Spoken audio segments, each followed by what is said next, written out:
আজকে আমি যখন সৈয়দপুর এয়ারপোর্টে নামলাম, কিছু সাংবাদিক বন্ধু আমাকে ঘিরে ধরল। আমি বললাম, ভাই আজকে তো কথা হবে জনসভায়, এখানে কথা না বলি। বলে যে না, আমরা ওখানে যাচ্ছি না, আমরা এখানে এই দুই একটি কথা অতি অল্প সময় শুনতে চাই। এর মধ্যেই প্রথম প্রশ্ন, বর্তমান পরিবেশে আপনি কি মনে করেন সুষ্ঠু নির্বাচন সম্ভব?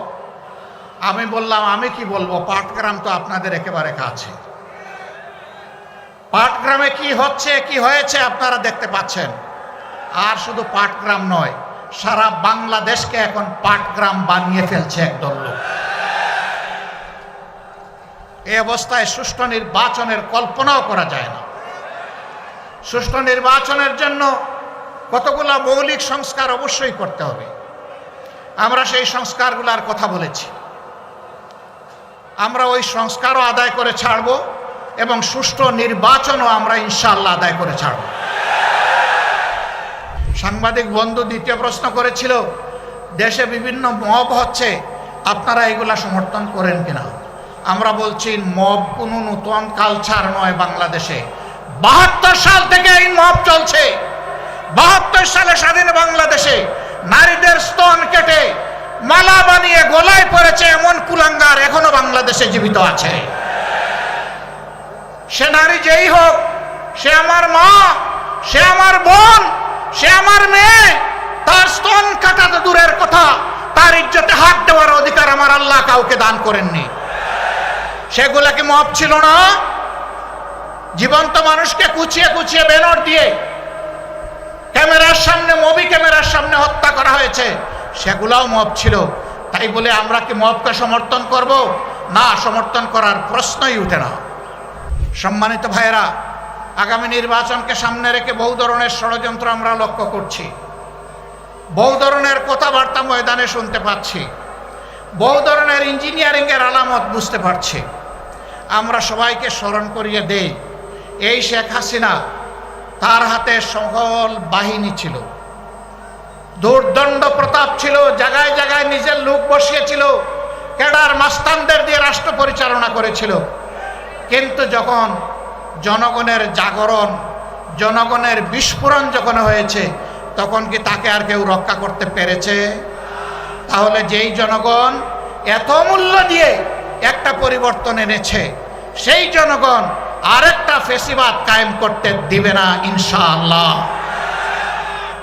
আমরা আপনাদেরকে কথা দিচ্ছি, ফেসিবাদ বিরোধী এই লড়াই ততদিন চলবে যতদিন প্রিয় দেশের বুকে ফেসিবাদের সামান্য চিহ্ন বর্তমান থাকবে। ফেসিবাদকে নিশ্চিহ্ন না করা পর্যন্ত আমাদের লড়াই কেউ থামাতে পারবে না ইনশাআল্লাহ। আর আমরা বিশ্বাস করি, এই সকল কিছু নির্ভুল পূর্ণাঙ্গ একমাত্র সমাধান হচ্ছে আল্লাহর কোরআন এবং নবী মুহাম্মদুর রাসূলুল্লাহ সাল্লাল্লাহু আলাইহি সাল্লামের শাসন। সম্মানিত ভাইরা, আজকে আমরা বিভিন্ন জায়গায় যা দেখতে পাচ্ছি, এখানে ওখানে বিভিন্ন আক্রমণ এবং আইন শৃঙ্খলা বাহিনীকে কাজ করতে না দেওয়া। আমরা আইন শৃঙ্খলা বাহিনীকে বলি, অতীতে যারা অপরাধ করেছে তাদের ব্যাপার রাষ্ট্র দেখবে। এখন আপনারা যারা দায়িত্বে আছেন, আপনারা দায়িত্ব পালন করুন। আপনারা ন্যায়ের পথে থাকবেন, আপনারা অন্যায়ের বিরুদ্ধে ব্যবস্থা নেবেন। জনগণ আপনাদের পাশে দাঁড়িয়ে আপনাদেরকে শক্তি যোগাবে ইনশাআল্লাহ। আমরা আপনাদের পাশে থাকব, কিন্তু অন্যায় করতে দেখলে সবার আগে আমরাই কিন্তু প্রতিরোধ গড়ে তুলব। অতএব অন্যায়কারীদের পক্ষ নেবেন না, ফ্যাসিস্ট কারো পক্ষ নেবেন না, জনগণের পক্ষে থাকবেন, কারণ জনগণ আপনাদেরকে রাষ্ট্রের এই দায়িত্ব দিয়েছে। অতএব জনগণের বিরুদ্ধে যারা যায় তাদের কি পরিণতি হয়েছে সেদিকে একটু তাকালেই চলবে। আমরা চাই না বারবার এই দেশে একই পরিণতি যেন আরো কিছু মানুষকে ভোগ করতে হয়, বরঞ্চ আমরা চাই প্রিয় দেশে সকল শ্রেণী পেশার মানুষ একত্রিত হয়ে আমরা দেশটাকে সামনের দিকে এগিয়ে নেব ইনশাআল্লাহ।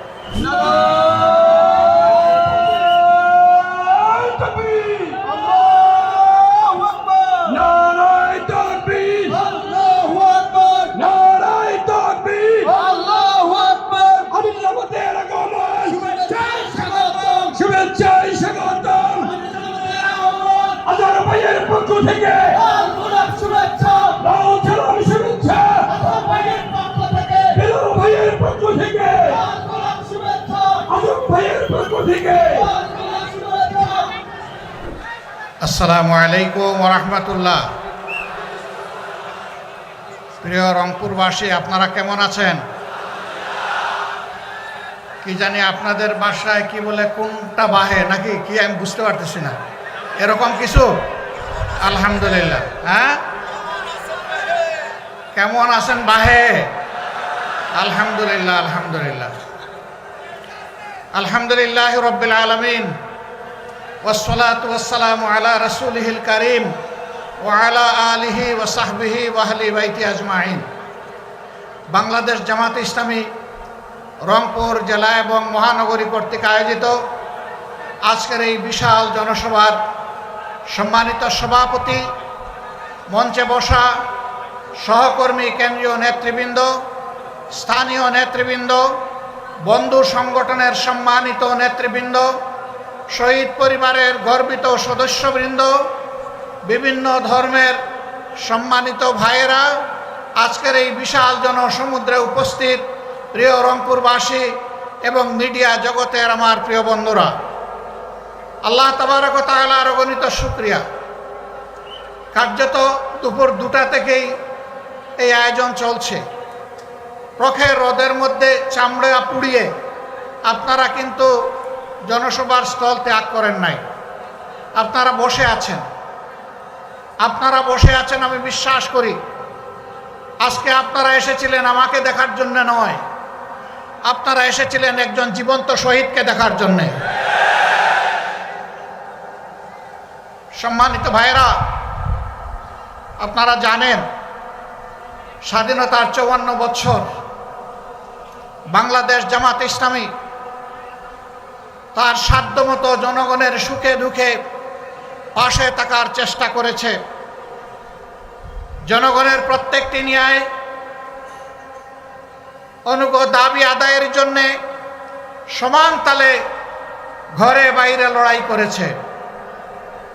এদেশের জনগণের ভোটের অধিকার নিশ্চিত করার জন্য কারো মাথায় যে প্রস্তাবনা আসে নাই, জামাতে ইসলামীর তৎকালীন আমির জনাব অধ্যাপক গোলাম আজম রাহিমাহুল্লাহ সর্বপ্রথম এই জাতির সামনে কেয়ারটেকার সরকারের প্রস্তাবনা উপস্থাপন করেছিলেন, যার ভিত্তিতে 91 সালে ওই কায়দায় একটা নির্বাচন হয়েছিল।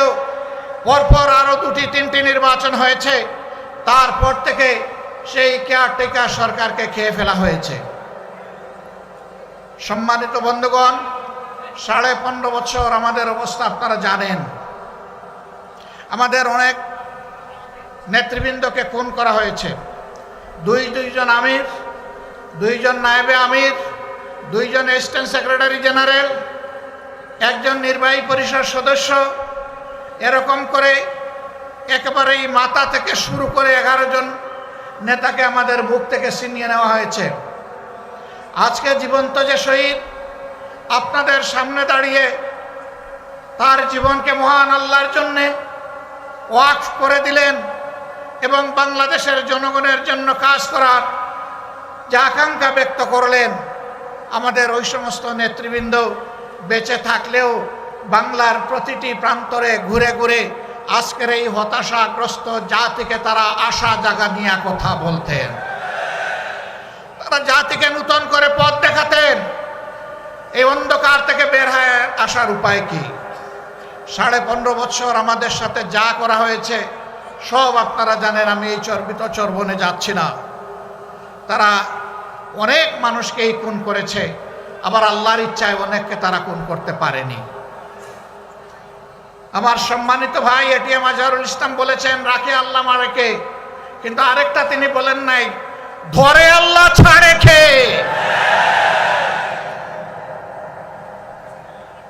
আল্লাহ তাআলা সহজে ধরেন না, কিন্তু ধরা খাইলে তার চঙ্গল থেকে কেউ বাঁচে না। মহান মাবুদের দরবারে হাজার শুকরিয়া। সম্মানিত নেতৃবৃন্দ অন্যায়ের কাছে এক মুহূর্তের জন্য মাথা নত করেন নাই। আল্লাহর দেওয়া সম্মানের মাথা বারবার লুটিয়ে পড়েছেন, মাটিতে নত করেছেন, কিন্তু দুনিয়ার কোনো অপশক্তির চক্রাঙ্গানিকে তারা পরোয়া করেন নাই।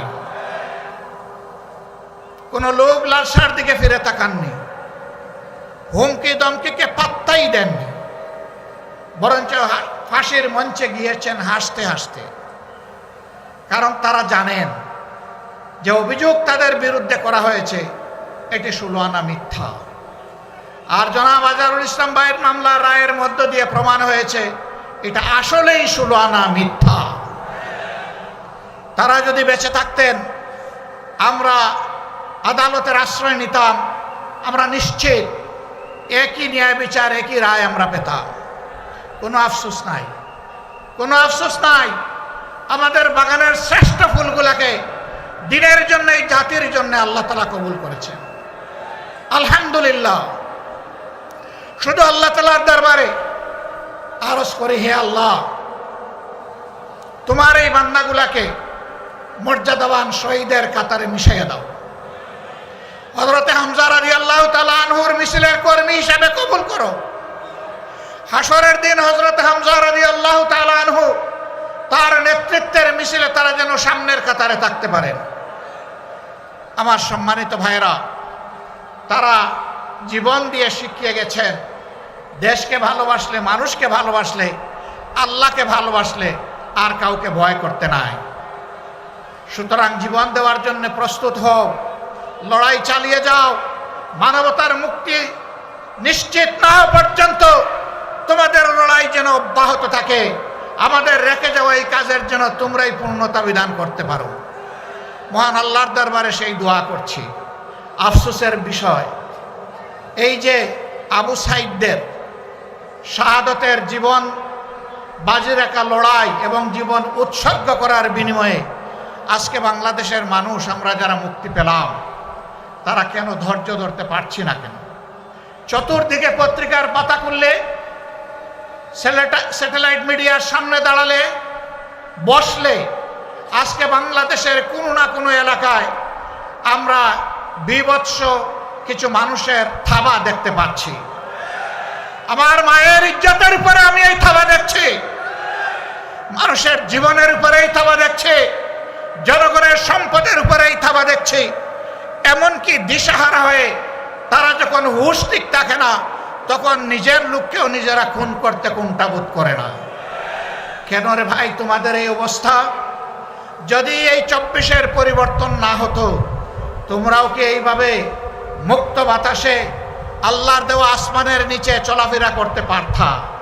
নিশ্চয়ই পারত না। আমরা বিশ্বাস করি এই পরিবর্তনে, আন্দোলনে সকল বিরোধী দলেরই সীমাহীন ত্যাগ এবং কুরবানি জড়িত রয়েছে। সবার উপর অত্যাচার করা হয়েছে, আলিম উলামাকে খুন করা হয়েছে, গুম করা হয়েছে, মানুষকে পদে পদে অপদস্থ করা হয়েছে। শেষবার যখন আমাকে গ্রেফতার করা হয়েছিল, তখন বেশ কিছু আলিম উলামার সাথে জেলে, চলন্ত প্রিজন ভ্যানে এবং আদালতের কাস্টডিতে তাদের সাথে আমার দেখা হতো। বয়োবৃদ্ধ আলিম, তাদের হাতে ছিল হাত কড়া পরানো, পায়ে ছিল লোহার বেড়ি। আপনারা দেখেছেন যে জীবন্ত শহীদ আজকে এখানে দাঁড়ালেন, তার মতো একজন সম্মানিত দায়িত্বশীল নেতার পায়েও তারা বেড়ি পরাতে কুণ্ঠাবোধ করে নাই। এরা ছিল রাজনীতির নামে শিষ্টাচারবিহীন এক প্রজাতি। এরা রাজনীতির শিষ্টাচার জানতো না ভাই, জানতো না বলেই তাদের অপকর্মের স্বাদ ভোগ করে তারা বিদায় নিল।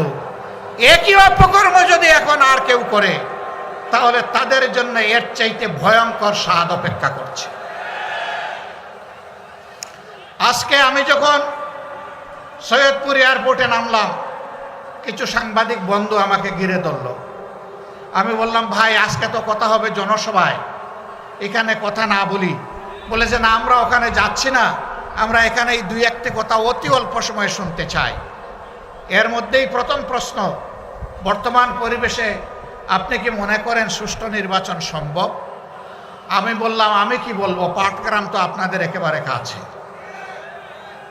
পাটগ্রামে কি হচ্ছে, কি হয়েছে আপনারা দেখতে পাচ্ছেন। আর শুধু পাটগ্রাম নয়, সারা বাংলাদেশকে এখন পাটগ্রাম বানিয়ে ফেলছে একদল লোক। এই অবস্থায় সুষ্ঠু নির্বাচনের কল্পনাও করা যায় না।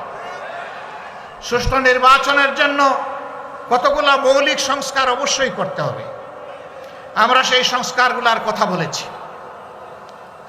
আমরা ওই সংস্কারও আদায় করে ছাড়ব এবং সুষ্ঠু নির্বাচনও আমরা ইনশাআল্লাহ আদায় করে ছাড়ব।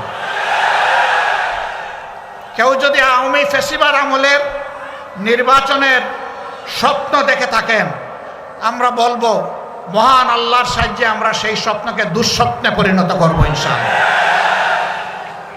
এ স্বপ্ন বাস্তবায়ন হতে দেওয়া হবে না, কোনো প্রশাসনিক কু করতে দেওয়া হবে না, ভোট কেন্দ্রে কোনো হস্তান্তর চলবে না, কালো টাকার কোনো খেলা সহ্য করা হবে না। এটা মনে রাখতে হবে। আবু সাইদের সঙ্গীরা তারা কয়েকশো জন দুনিয়া থেকে বিদায় নিয়েছে, শিক্ষা রেখে গিয়েছে, আওয়াজ তুলে গিয়েছে যে আমাদের এই লড়াই অব্যাহত থাকবে। এই জন্য এরা বলেছে বৈষম্যহীন একটা মানবিক সমাজ প্রতিষ্ঠিত না হওয়া পর্যন্ত। তারা স্লোগান দিচ্ছে আবু সাইদ মুক্ত, শেষ হয়নি যুদ্ধ। রংপুরবাসী আপনারা বড়ই সৌভাগ্যবান। এ বিশাল আন্দোলনের আইকনিক পার্সন আপনাদের বুকের সন্তান আবু সাইদ। তার গর্বিত পিতা এখানে বসে আছেন, শহীদ পরিবারের অন্যান্য সদস্যবৃন্দ বসে আছেন। আমরা মহান দরবারে, মহান রব্বে কারিমের দরবারে নত শিরে শুকরিয়া আদায় করি, আল্লাহর দরবারে দোয়া করি এই পরিবারগুলোর নিরাপত্তার দায়িত্ব আল্লাহ যেন গ্রহণ করেন। এই পরিবারগুলোকে আল্লাহ তাআলা দুনিয়া আখিরাতে যেন সম্মানিত করেন।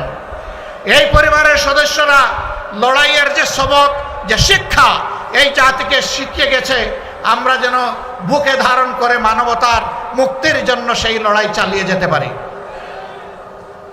আবু সাইদের সঙ্গীরা, তোমরা জেগে উঠো আরেকবার। তোমরা বৈষম্যহীন সমাজের জন্য লড়াই করেছিলে, আমরা তোমাদের জন্যই একটা নিরাপদ বাংলাদেশ মহান আল্লাহর সাহায্য নিয়ে গড়ে রেখে যেতে চাই। যুবকদের হাতগুলা সামনে যেন মজবুত থাকে। নির্বাচনের সময় কেউ যেন কোনো অপকর্ম করার সুযোগ না পায়।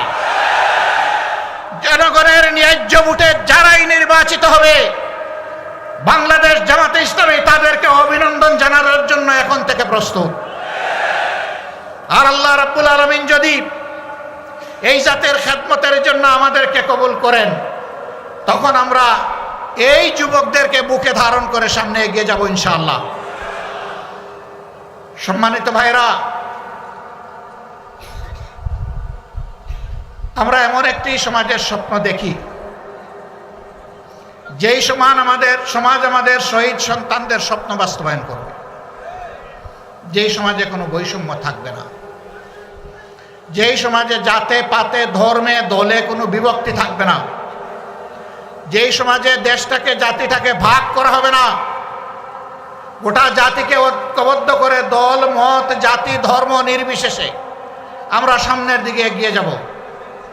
54 বছর যারা সংখ্যালঘু নির্যাতন বলে মায়া কান্না করেছিল, আমি মহান রবকে সাক্ষী রেখে বলছি, সংখ্যালঘুদের সম্পদ এরাই ডাকাতি করেছে। আমরা এদেশে সংখ্যাগুরু মানি না। এটা বলেই তাদের ক্ষতি 12টা বাজানো হয়েছে, ক্ষতি সাধন করা হয়েছে। এই দেশের মাটিতে যারাই জন্মগ্রহণ করবেন তারা সকলেই বাংলাদেশের সমমর্যাদার গর্বিত নাগরিক। আমাদের কনস্টিটিউশন, আমাদের সংবিধান সকলকে সেই অধিকার দিয়েছে। আমরা কথা দিচ্ছি, আমরা সংবিধান বাংলাদেশের জনগণকে যা দেবে তার আমরা পাহারাদার হব ইনশাআল্লাহ। ওরা মালিক হয়েছিল রাষ্ট্রের, আমরা সেবক হব জনগণের ইনশাআল্লাহ। আমরা মালিক হওয়ার স্বপ্ন দেখি না। আমরা নির্বাচনে কিছু বিষয় আপনাদের জাতির সামনে উপস্থাপন করব। সে বিষয়গুলো সব এখনই আমরা খুলাসা করতে যাচ্ছি না। আশা করি প্রিয় জাতি বুঝতে পারবে বাংলাদেশ জামাতে ইসলামী আগামীতে কি ধরনের সমাজ গড়তে চায়। আমরা শুধু এতটুকু বলতে পারি, রাসূল করিম সাল্লাল্লাহু আলাইহি সাল্লাম যেই সমাজটা করে দুনিয়া থেকে বিদায় নেওয়ার আগে বিশ্ববাসীর সামনে ঘোষণা দিয়েছিলেন, আজ বিশ্ব সম্প্রদায়ের কাছে এমন একটি সমাজ উপহার দিয়ে যাচ্ছে, যেই সমাজে ইয়েমেনের সানা থেকে মরক্কোর হাজারামাউত পর্যন্ত ৩৫০০ মাইলের রাস্তা একজন পূর্ণ বয়স্ক যুবতী তার সমস্ত সত্তা নিয়ে একা একা সফর করবে, কোন জালিমের চোখ তার দিকে তুলে তাকানোর সাহস করবে না। মহান রব ছাড়া কাউকে তার ভয় করার প্রয়োজন হবে না। সেই দেশ আজকে বিশ্ববাসীকে উপহার দিয়ে যাচ্ছে। আল্লাহর নবী মুহাম্মদুর রাসূলুল্লাহ সাল্লাল্লাহু আলাইহি ওয়াসাল্লাম তিনি আর ফিরে আসবেন না, কিন্তু তিনি তার অগণিত উম্মত দুনিয়ায় রেখে গিয়েছেন। আমরা সেই মদিনার ছায়ার আলোকেই খেলাফত আলা মিনহাজুন নবুওয়া এই বাংলাদেশে আমরা দেখতে চাই। খেলাফতের নাম শুনলে, শরিয়ার কথা শুনলে অনেকে গায়ের লোম খাড়া হয়ে যায়, কারণ তাদেরকে শোনানো হয় ঘর থেকে বের হইতে পারবা না, মন মতো পোশাক পরিচয় তোমরা পড়তে পারবা না, এবং তোমরা যা ইচ্ছা তাই বলতে পারবা না, করতে পারবা না। লোভের বশবর্তী হয়ে রাষ্ট্রের ধন চুরি করলে তোমাদের হাত জায়গায় থাকবে না। যদি তোমরা কোনো পরনারীর ইজ্জত লুণ্ঠন করো তাহলে তোমাদের জীবন রক্ষা পাবে না। এই কথাগুলো তাদেরকে শোনানো হয়। সঠিক, কিন্তু কেন, কিভাবে?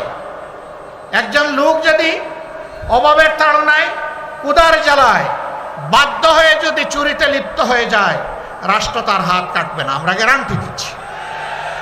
আগে রাষ্ট্র তার পেটের ক্ষুধা, পেটের আগুন নেভানোর চেষ্টা করবে। যেই রাষ্ট্র তার নাগরিকের অন্ন, বস্ত্র, বাসস্থান, খাদ্য এবং চিকিৎসা, শিক্ষার ব্যবস্থা করতে পারে না, সেই রাষ্ট্রের তার নাগরিককে শাস্তি দেওয়ার অধিকার থাকতে পারে না। বলবেন তাইলে এখন যে যার মতো করে চলবে না। ওই রাষ্ট্র গড়ার আগ পর্যন্ত বর্তমান সংবিধান অনুযায়ী দেশের নিয়ন্ত্রণ এবং আইন শৃঙ্খলা সরকারকে রক্ষা করতে হবে। প্রিয় ভাইয়েরা, জায়গায় জায়গায় আমরা দেখছি, সাংবাদিক বন্ধু দ্বিতীয় প্রশ্ন করেছিল, দেশে বিভিন্ন মব হচ্ছে, আপনারা এগুলা সমর্থন করেন কিনা? আমরা বলছি মব কোনো নতুন কালচার নয় বাংলাদেশে। ৭২ সাল থেকে এই মব চলছে। ৭২ সালে স্বাধীন বাংলাদেশে নারীদের স্তন কেটে মালা বানিয়ে গলায় পড়েছে এমন কুলাঙ্গার এখনো বাংলাদেশে জীবিত আছে। সে নারী যেই হোক, সে আমার মা, সে আমার বোন, সে আমার মেয়ে, তার স্তন কাটা তো দূরের কথা, তার ইজ্জতে হাত দেওয়ার অধিকার আমার আল্লাহ কাউকে দান করেননি। সেগুলা কি মব ছিল না? জীবন্ত মানুষকে কুচিয়ে কুচিয়ে ব্যানার দিয়ে ক্যামেরার সামনে, মুভি ক্যামেরার সামনে হত্যা করা হয়েছে, সেগুলাও মব ছিল। তাই বলে আমরা কি মবকে সমর্থন করব? না, সমর্থন করার প্রশ্নই উঠে না। কোন নাগরিক নিজের হাতে আইন তুলে নেওয়ার এখতিয়ার রাখেন না। রাষ্ট্রের বিদ্যমান আইন, সে যে আইন হোক, সেই আইনের ভিত্তিতেই বিচার হবে। যদি কেউ অপরাধ করে থাকে, অপরাধীর বিচার করার দায়িত্ব জনগণের নয়। এই দায়িত্ব বিচার বিভাগের, সরকারের পক্ষ থেকে বিচার বিভাগ এবং সরকারকে, নির্বাহী বিভাগকে মিলেই বিচার নিশ্চিত করতে হবে। ২৪-এর গণবিপ্লবে, গণ আন্দোলনে যারা নিহত হয়েছেন, যারা ক্রিটিক্যালি ইনজিওর্ড হয়ে আহত হয়েছেন, যারা পঙ্গু হয়েছেন, যারা মেরুদণ্ডে বুলেট বিদ্ধ হয়ে জীবন্ত লাশ হয়ে নিজের ঘর কিংবা হাসপাতালের বিছানায় পড়ে আছেন, এখনো তাদের চিকিৎসা আমরা দিতে পারিনি। এই উপকর্মে যারা সরাসরি জড়িত ছিল, তাদের বিচার এদেশের জনগণ দেখতে চায়। তাদের বিচার যদি হয়, তাহলে ভবিষ্যতে কেউ কোনো দলকে তুষ্ট করার জন্য জনগণের উপর এই ধরনের নোংরা হামলা চালানোর আর দুঃসাহস দেখাবে না। আর যদি বিচার না হয়, তাহলে অবিচারের সংস্কৃতির কারণে বাংলাদেশ একটা জঙ্গলে পরিণত হবে। আমরা কি আমাদের দেশকে জঙ্গলে পরিণত করতে দেব? প্রশ্নই উঠে না। সম্মানিত ভাইয়েরা, আগামী নির্বাচনকে সামনে রেখে বহু ধরনের ষড়যন্ত্র আমরা লক্ষ্য করছি, বহু ধরনের কথাবার্তা ময়দানে শুনতে পাচ্ছি, বহু ধরনের ইঞ্জিনিয়ারিংয়ের আলামত বুঝতে পারছি।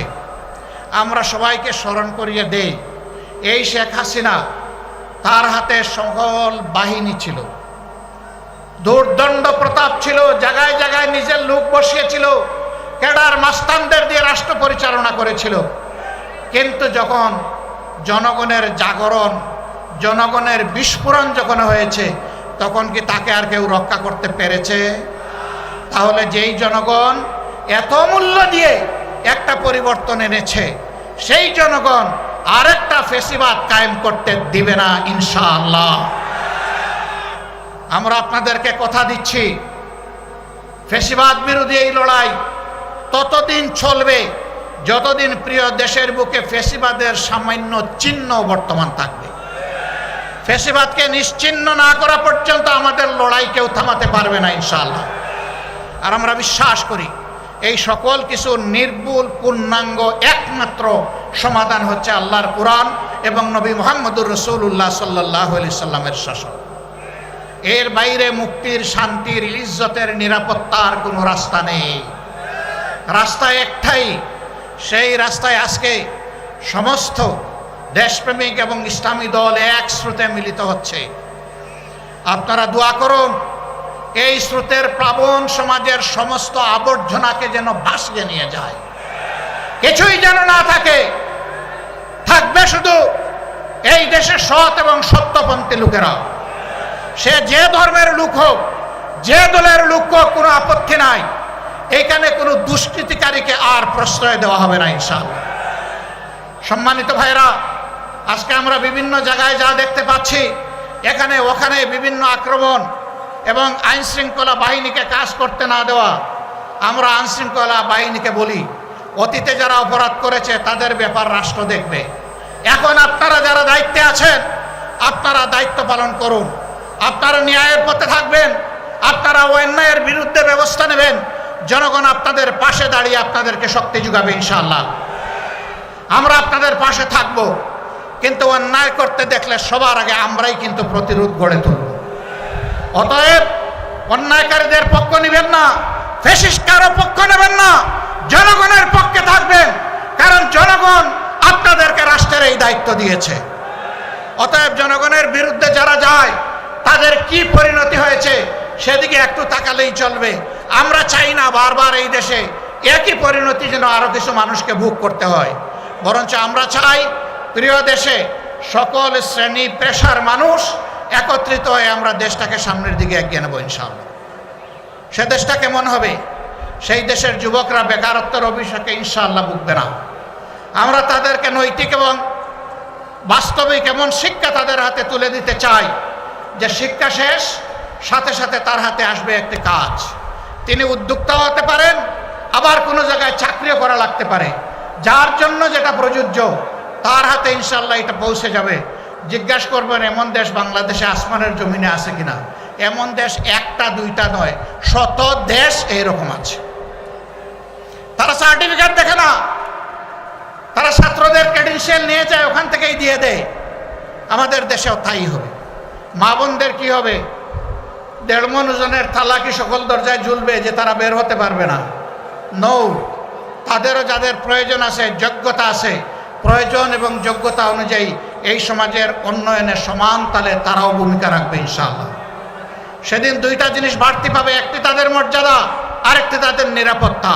এখন মর্যাদাও নাই, নিরাপত্তাও নাই, দুইটা তাদের হাতে তুলে দেওয়া হবে ইনশাআল্লাহ। আমরা যারা দুর্নীতিবাজ এরা আবার আমাদেরকে একটু ভয় পায়, কয় বাবা এরা আসলে আমরা বাঁচবো কেমন? যেভাবে রাষ্ট্রের সাধারণ জনগণ বাঁচবেন সম্মানের সাথে, ঠিক একইভাবে আপনারাও বাঁচবেন সম্মানের সাথে।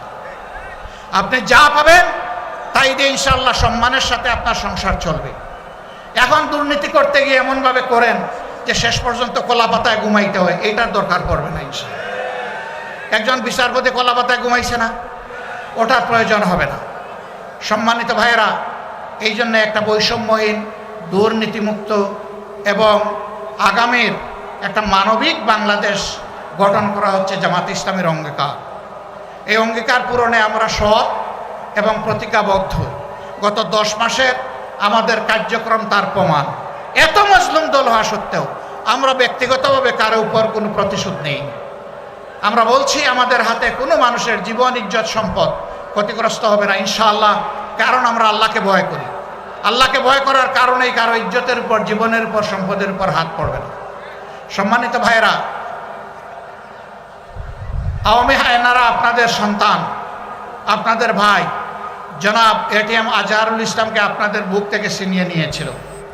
মহান আল্লাহর অশেষ মেহেরবানি, তিনি মুক্তি পেয়ে সম্মানের সাথে, ইজ্জতের সাথে, আইনি লড়াইয়ের মাধ্যমে, দুনিয়ার কোনো মানুষের দয়ায় নয়, কৃপায় নয়, আল্লাহর দয়ায় তিনি মুক্ত হয়ে এসেছেন।